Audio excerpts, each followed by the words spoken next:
Good evening, everyone, and this is Antigonus Gaming, and welcome back. We are here with Final Fantasy VII Remake Episode Intermission, the finale. In the last video, we fought Scarlett in her arena in her Crimson Mare robot, and we defeated it.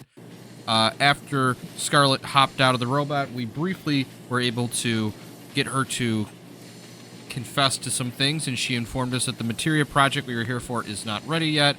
But she ended up summoning some troops from Deepground, which is a laboratory deep underneath, which is the laboratory that's underneath the Advanced Weaponry Lab, where Shinra's most elite soldiers reside. However, those soldiers also happen to be their most, unhinged and evil. Because they were subjected to, experiments even more brutal than the kinds of stuff that we saw Hojo doing in his regular lab up at the top of the building, if you can imagine that. After fighting with those troops, we were forced into a small room which contains the prototype of Shinra's combat simulator. After fighting our way through that trial, we got out, and now we're going to head back out to see if those guys are still waiting for us.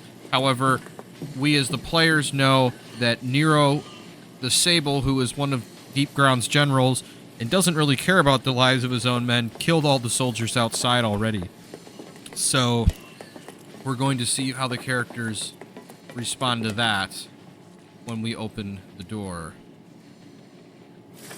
So we come out, and all the soldiers are dead. There's a weird mist above the ground, so we're on a grate, so we can see down, but it's mostly just mist. And then all the walls are, what you'd expect, just the same as they've been in all the other rooms. Large pipes and contraptions and fans. But all the Deepground soldiers are laying around, and they're all dead, and they're discolored, and they've got this dark, foreboding mist coming out of their bodies. We saw in the last video that when Nero uses his powers, it's dark, it's black and dark purple darkness tentacles, so very kind of classic, just evil psycho killer kind of dark magic.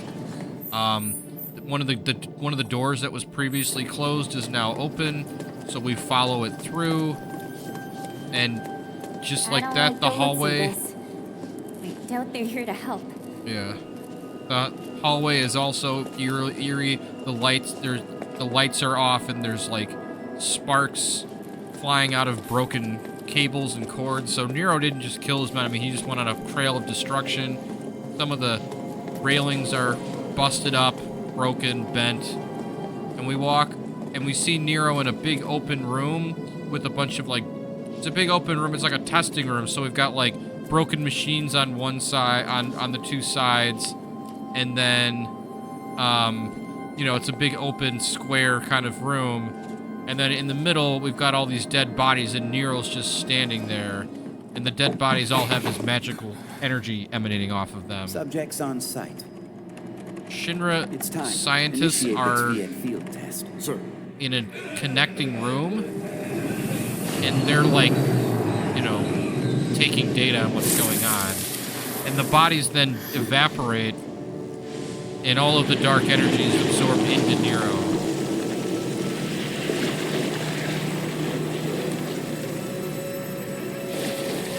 Actually, he's playing with their bodies. Sorry. Using these dark tentacles. Aren't you all on the same team? Team? Fool. There are no teams in Deepground. Deepground? The place where my brother and I like to play. Cool. Now mind moving aside. And then the bodies disappear, so he can absorb them into darkness. Now, let the games begin. So we're gonna fight Nero. Nero is the final boss of this DLC. He moves quickly. He hits hard. So we're gonna scan him here. Alright, Nero, he's also known as Nero the Sable, a member of an elite unit within Deepground, known as the Soviets. Also referred to as Nero the Sable. He is capable of manipulating darkness, a power born of corrupted energy, and he uses it to consume anything that stands in his way. Where unable to read, he's immune to all status ailments. He is not weak or resistant to any elements.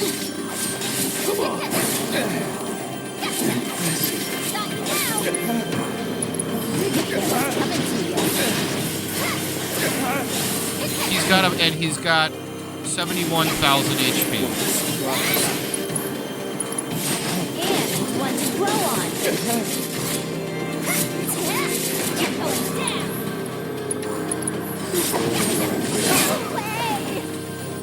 So we've got him down to about 63,000 now. He can fly up in the air because he's got his wings. Don't get distracted. He also has guns.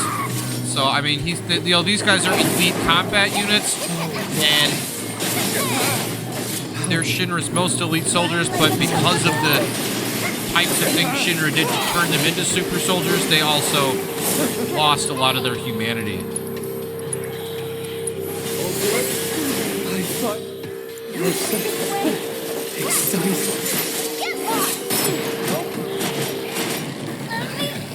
So now I got caught by one of Nero's wings because he can turn them into like arms too. So I can use Ramu, but I'm gonna save him for later in the fight. So Nero staggers back, and his arms are like held together by like a straitjacket. So he's using his metal wings as like his arms. Shinra tried paralyzing him.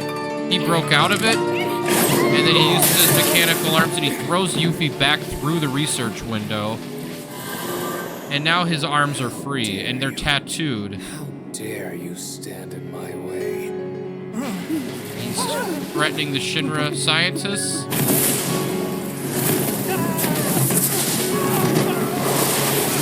Grabs them with his dark magic.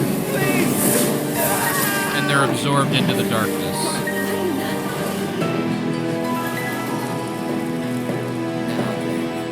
Where were we? Don't know what this crap is. So now we're actually in the room that the scientists are in before.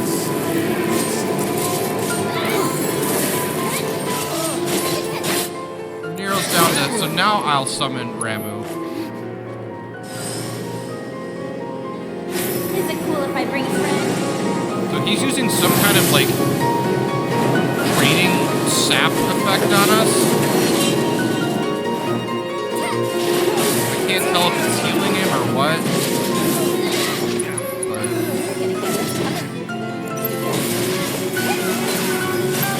But taking a little, done about 20,000 damage to him. Savor this pain.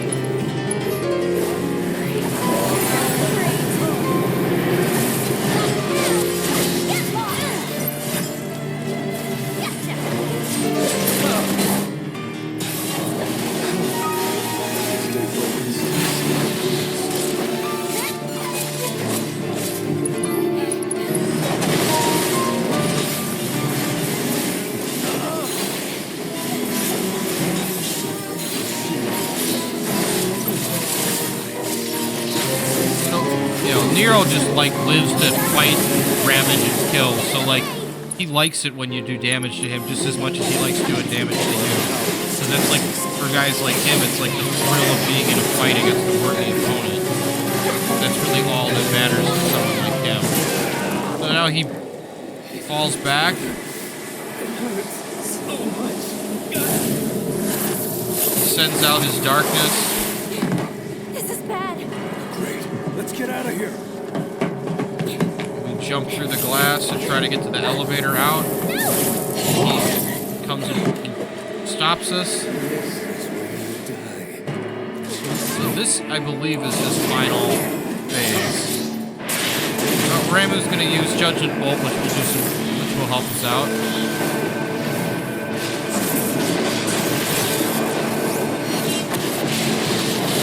Did about 3,000 damage to Nero. He's down to about half health here. But now he's using his dark magic. Much more so than he was before.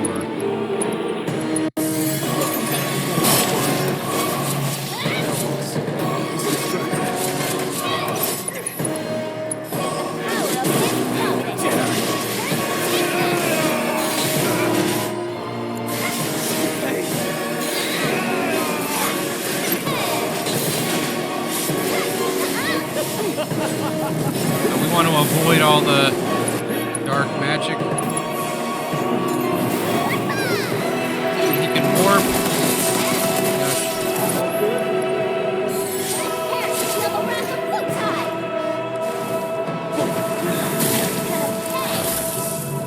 And when he hits us with his dark magic attacks, that's when it drains our health away fairly quickly, I might add.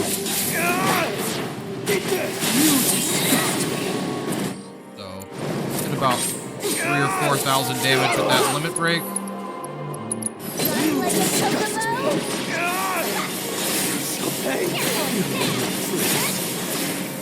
So he's down to 22,000 health now. Alright, now he's going to use his ultimate attack. Rejoice, for you will not have to live much longer.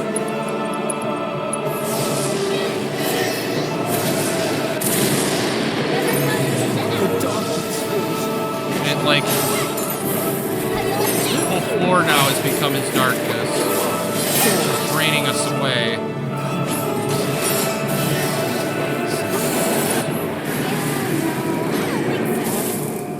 Oh wait, no, I can get out of it. Take my fiery breath.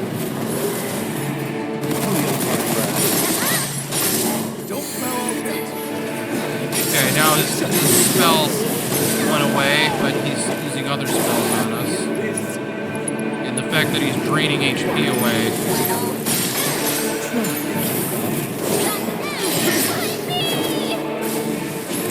He's down to 21,000 health, so we've done 50,000 damage to him. And he's got his shields are up, so it's difficult to hit him.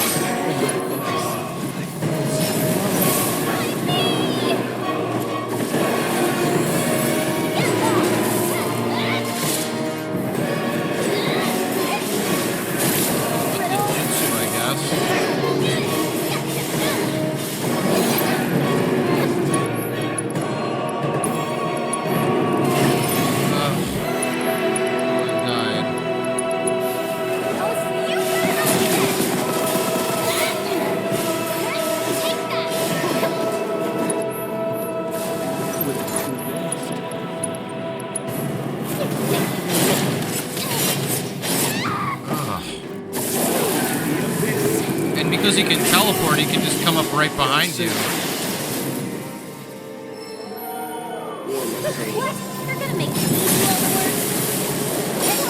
fact that he's blocking everything is really frustrating. I did not enjoy this fight when I did this originally, when I first bought this, and I'm not enjoying this now.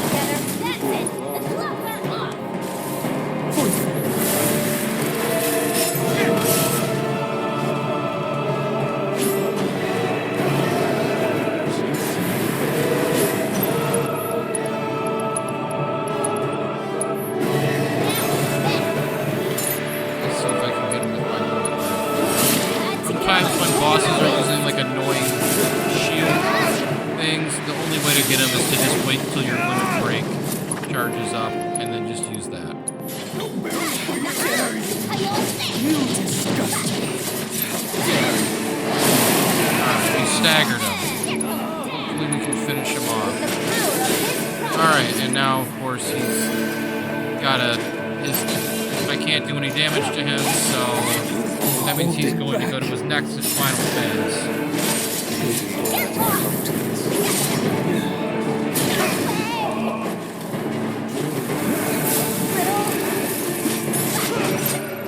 He's down below 10,000 health now.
I vaguely remember something like this happening last time I fought him.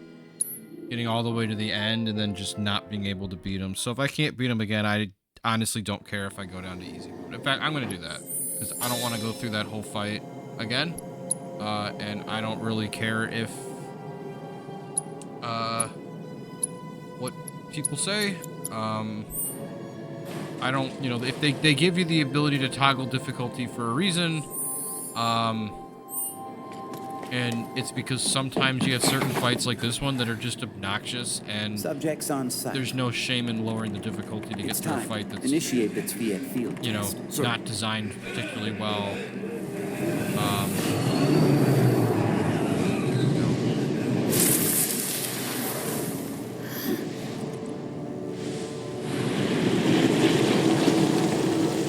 Skip the cutscene because we've already seen it. This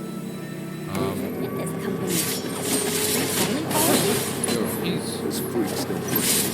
I'm gonna scan him here and see what's the difference between normal and easy. So he's got 38,000. That's a big difference. They made him significantly more manageable on easy. His pressure gauge is also going up a lot faster, too.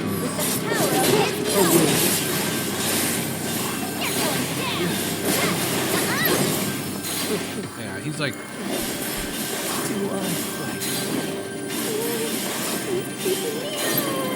Don't get distracted. Get lost! Alright, he goes back a little bit. Abnormal readings detected. The control program's been compromised. Containment protocol. Can't skip this one. You're dead!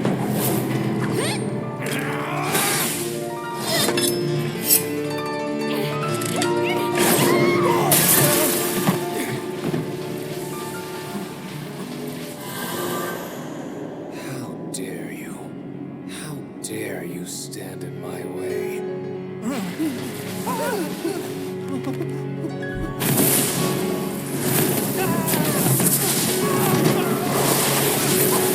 Grabbing the scientists again.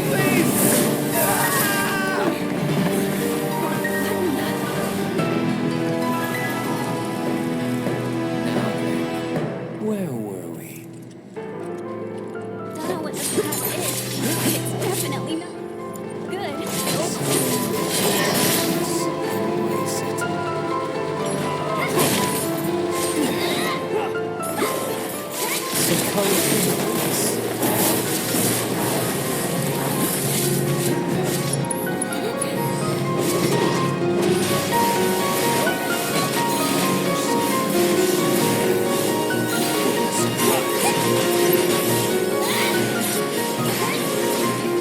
You're going down! Stay focused.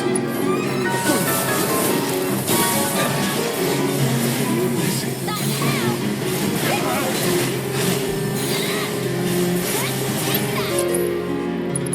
Get lost! And the fury of your surging seas! Yeah, this is way easier.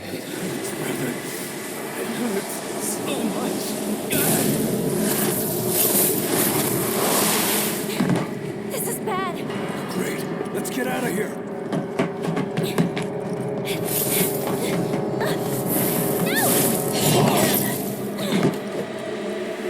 This is where you die. Over here. Let's have this while we run too. Please let me, okay? Get your butt over here! Hey! All good? Get it together, Yuffie.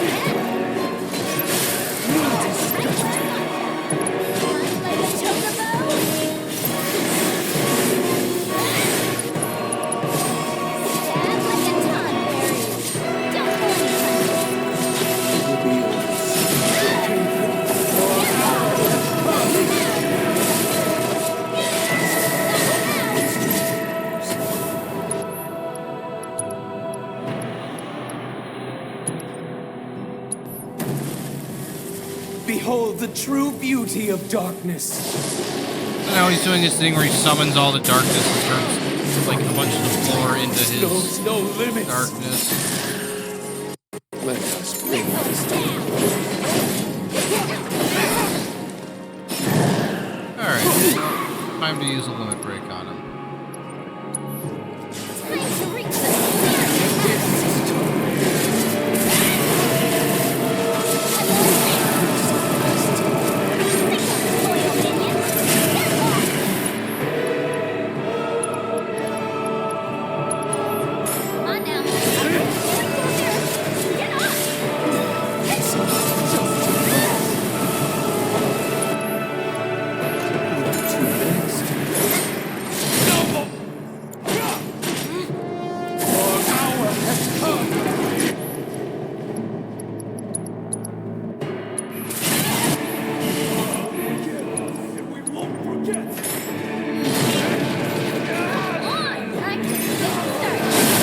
Sonon's limit break takes Nero out. He grabs his head.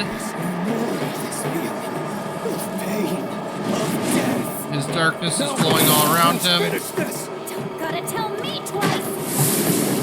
Sonon grabs him with the staff. Yuffie hits him with a combo.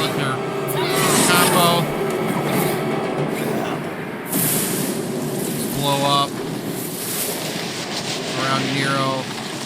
Did we? And he disappears. We did. Awesome.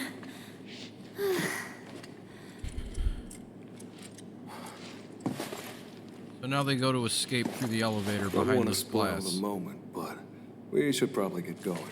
But I'm so tired. I can carry you. You win. Sheesh.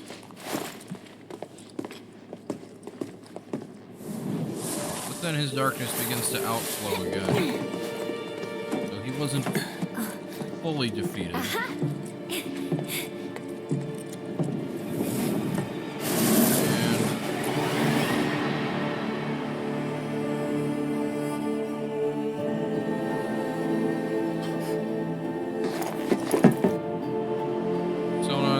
Running towards Yuffie, he pushes her forward, shielding her from Nero's attack, and he gets stabbed right through. He's bleeding from the mouth. Nero's got his hand on him.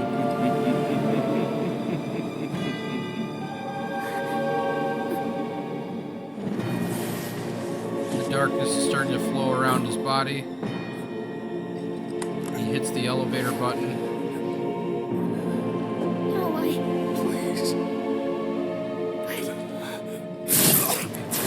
Nero stabs through him again.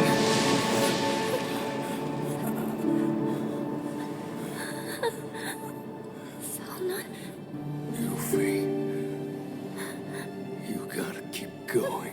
Yuffie's got some of his blood on her face. No. Stop it. He's crying. She falls back into the elevator. Sonon. It slowly closes. He's crying, she's crying, he's dying, or looks to be dying. The elevator takes Yuffie up.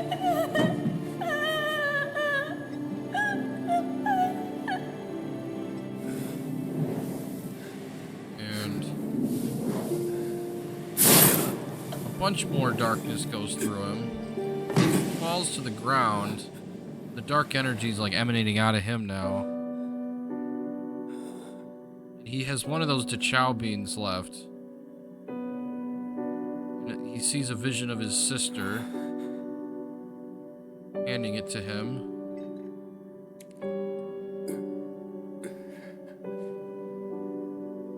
He goes to eat it.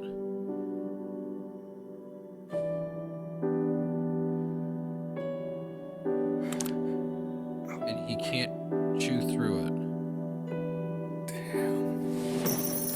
Drops it and it rolls away. Then she's gone, because obviously it's a hallucination. He starts crying. He thinks back to when she died in his arms.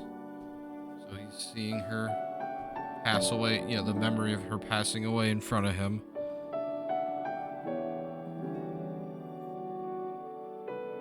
before she fades away.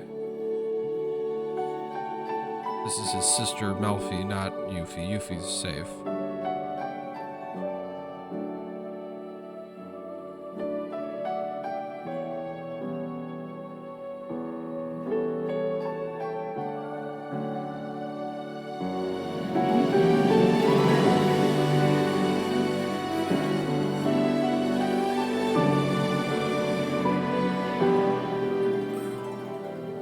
Darkness continues to flow out of him.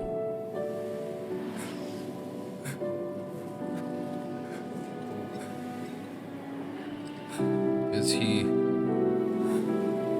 kind of curls up into a ball. More flows through him. And he falls to the ground.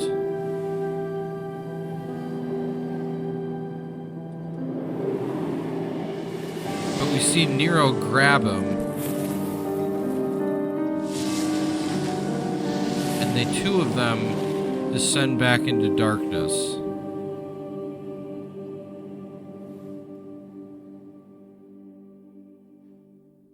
I'm almost positive that he's not actually dead. I'm fairly certain that he will come back and he'll be a boss. Shinra will experiment on him or something. Not again! Yuffie's running through the Shinra troops outside of the Shinra building.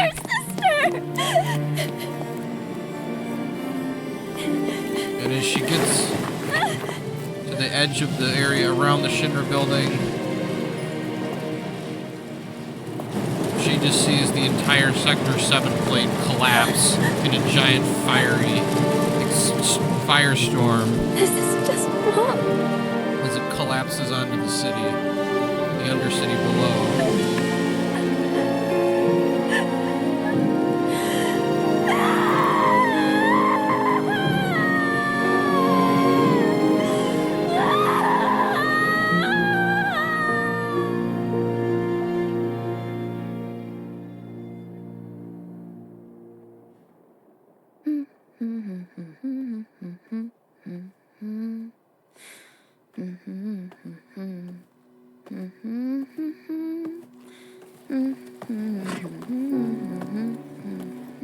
Yuffie's riding a chocobo now, and she's left Midgar. She's in the wastelands right around Midgar, heading towards the grassland region, which is the region immediately next to the region that Midgar is in. Don't think I can do this alone. The amazing Yuffie wants you. Join her team and the sky's the limit.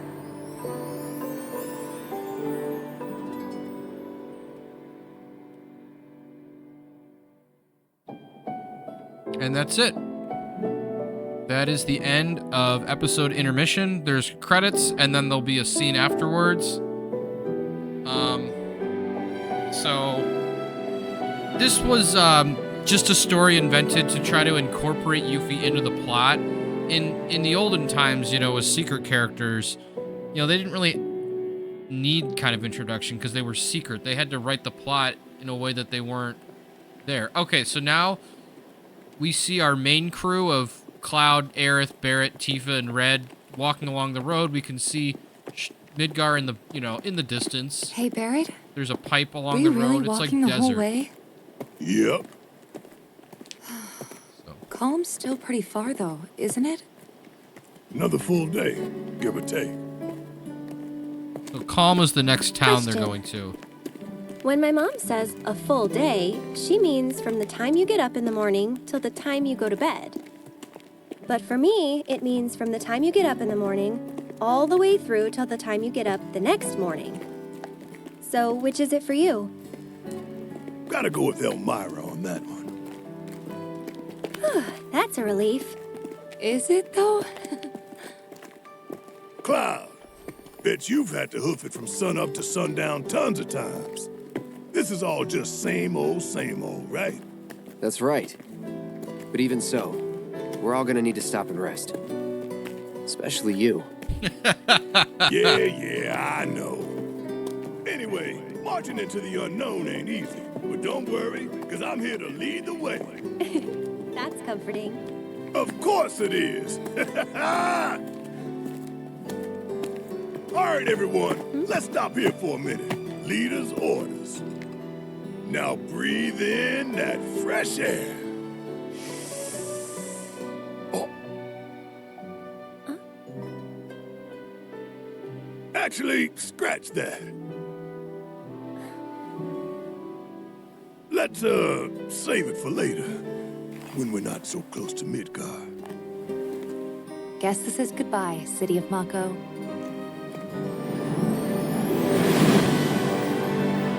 We see the same bird that flew through Midgard at the very beginning of the main story in the opening sequence is flying above the rocky part of the grassland regions. Gameplay recording paused because you entered a block scene. So the party's sitting on the roadside. Like this? Yep, just like that. Tifa's showing Aerith how to put up a hitchhiker's thumbs up because they're hoping someone will come by to pick them up because they're so tired. No way! A car!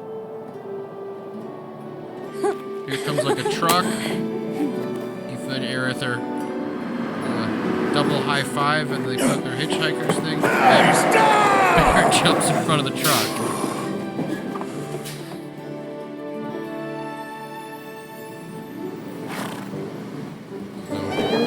It's a truck that's delivering chocobos.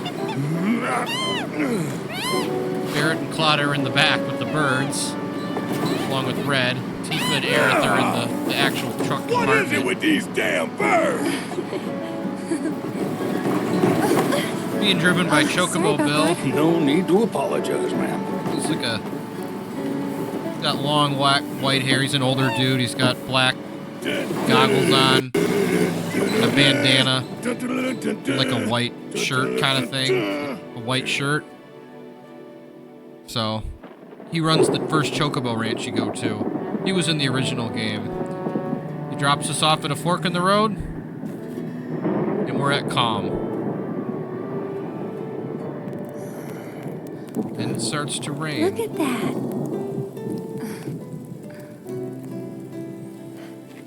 Where's a roof when you need one? Gonna be okay? Should be, but weird. My stomach's in knots. That's its way of telling you it's hungry. Let's move.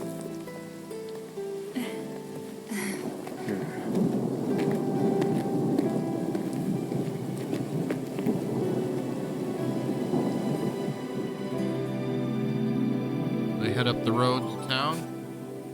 Then we go back to Sector 5, and Zack is outside the church. And Zack was Aerith's boyfriend. She was the soldier that she mentioned she dated before she met Cloud. Long time no see. He went out on a mission and never came back. How Now you he is- been? But because we destroyed the Whisper Harbinger, Listen. back. His fate has been changed. Hey.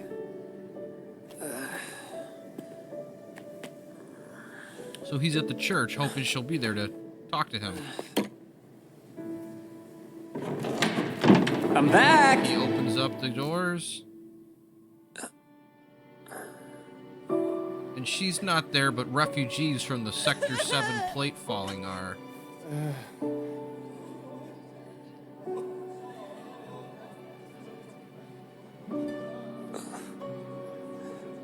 Doesn't really know what's going on.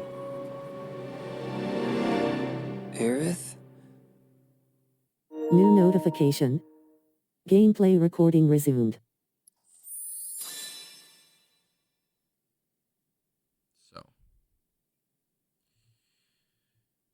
So that was the ending. Thank you so much